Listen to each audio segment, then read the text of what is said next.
ही आत्मा स्त्री आहे ऐं परमात्मा हिन जो पति आहे।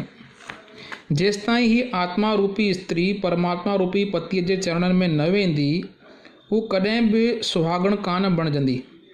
हिन जो जन्म मरण जे दुखनि खां कॾहिं बि छुटकारो कोन थींदो। तंहिं करे हे महात्मा, असांजे अंदरि मालिक सां मिलण लाइ सचो इश्क, सचो प्यार पैदा कनि था। जंहिं परमात्मा सां असीं मिलणु चाहियूं था, उन लाइ हर को महात्मा असांखे सम्झाए थो त इहो परमात्मा हिकिड़ो ई आहे। ईअं कोन्हे त हिंदुनि जो को ॿियो आहे, सिखनि जो को ॿियो आहे, ईसाइनि जो को ॿियो आहे। हिंदुस्तान में रहण वारनि जो बि इहो ई परमात्मा आहे, अमेरिका अफ्रीका जे रहण वारनि जो बि इहो ई आहे। महात्मा उन परमात्मा खे एकाएक करे छॾियो आहे। मुसलमान फ़क़ीर पण उन परमात्मा खे रब करे छॾियो आहे। रब करे कोन छॾियो आहे, यानी रब या परमात्मा जो सार काइनात जो हिकु ई आहे। इहो परमात्मा सिर्फ़ु मुसलमाननि जो कोन्हे। गुरु नानक साहिब सम्झाइनि था, यानी जेके कुझु संसार में अखियुनि सां ॾिसी रहिया आहियो, उन सभिनी खे पैदा करण वारो हिकु परमात्मा आहे, जो सभिनी जो दाता आहे, सभिनी जो बादशाह आहे। हमेशह खां इहो ई परमात्मा आहे। हमेशह लाइ इन परमात्मा खे ई रहणो आहे। सतयुग में इहो ई हो, त्रेता में, द्वापर में पण इहो ई हो, हींअर बि इहो ई आहे। अॻिते लाइ बि इन परमात्मा खे रहणो आहे। जप साहिब जे पहिरें पौड़ीअ में गुरु नानक साहिब उपदेश ॾियनि था त आद सद जुगाद सच है भी सच, नानक होसी भी सच। गुरु साहिब फरमाइनि था त असांजे अनुभव में सिर्फ़ु हिकु ई हस्ती आहे, जा आद जुगाद खां हलंदी आई आहे, जा कॾहिं बि नास न थींदी, कॾहिं बि फना न थींदी। इहा कहिड़ी हस्ती आहे? इहो सिर्फ़ु हिकु परमात्मा आहे, अकाल पुरुष आहे, वाहिगुरु आहे। पाण फरमाइनि था त हर बिन सभु कुझु मिला सहते, यानी मालिक खां सवाइ बाक़ी सभु मोल आहे, सभु कूड़ आहे, सभ खे नास थियणो आहे, सभ खे फना थियणो आहे। इन परमात्मा जे का बि ज़ात नाहे, को बि धर्म नाहे, को बि देश कोन्हे। जंहिं परमात्मा पंहिंजे हुकुम द्वारा सारी सृष्टिअ जी उत्पत्ति कई आहे, इहो न त कारो आहे, न अछो आहे, न हिंदू आहे, न सिख आहे, न हू हिंदुस्तान जो रहवासी आहे, न अमेरिका जो।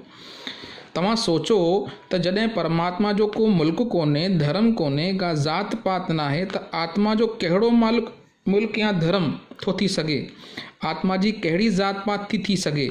जॾहिं समुंड जी का बि ज़ात या धर्म कोन्हे, त मामूली बूंद जी कहिड़ी ज़ात या कहिड़ी धर्म थी सघे थो?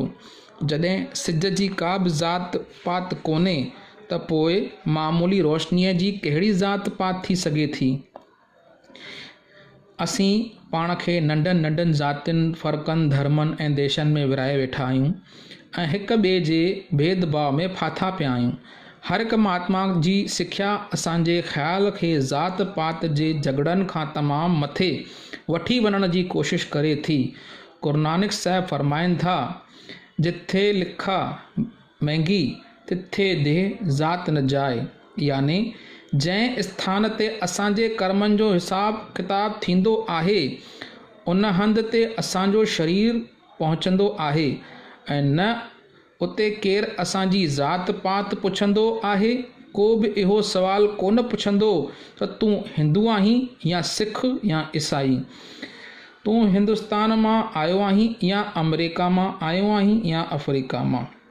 उते त असांजो कर्म ॾिठो वेंदो, असांजी भक्ति भाव ॾिठो वेंदो, असांजो प्रेम प्यार ॾिठो वेंदो।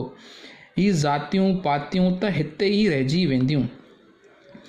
ज़ात पात पुछी न कयो, हर को भॼे सो हर को होए। कंहिं बि उते तव्हांजो ज़ात पात पुछणी नाहे। जेको बि परमात्मा जी भक्ति करे थो, इहो परमात्मा जो रूप बणिजी वेंदो आहे। तव्हां हिंदू हूंदे परमात्मा जी भक्ति कयो, सिख ऐं ईसाई हूंदे परमात्मा जी भक्ति कयो। भक्ति, इश्क ऐं प्रेम वापसि वठी वञी परमात्मा सां मिलाइनि था।